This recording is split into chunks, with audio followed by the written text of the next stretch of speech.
હવે કેદુના અંધ ભક્તો પાડે આવ્યા હતા, કહેતા હતા કે ગોપાલ ઇટાલિયા ગામો ગામ ફરે છે, લોકોને મળે છે, ફોટા પડાવે છે, પરંતુ કામ કાંઈ કરતો નથી.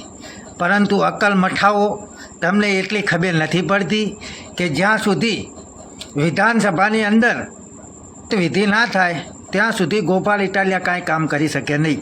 પરંતુ તમને એવી તો ખબર પડે નહીં, કારણ કે તમે તો ભારતીય જનતા પાર્ટીમાં હોય નહીં, ભૂંડ ભક્તો હોય નહીં, બરાબર ને?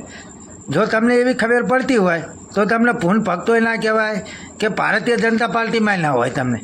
પણ તમે તો એવા ઘટાડા હો, ખબર તો પડતી નહીં, એટલે તમે આવી વાતો કરતા હતા. પરંતુ હવે તમે તમારા આકાઓને કહી દેજો, તમારા મંત્રી જંત્રી તંત્રી બધાને કહેજો કે વિધાનસભાની અંદર હાજર રહે. કારણ કે હવે વિધાનસભાની અંદર સિંહની એન્ટ્રી થઈ, સાવજની એન્ટ્રી થઈ છે.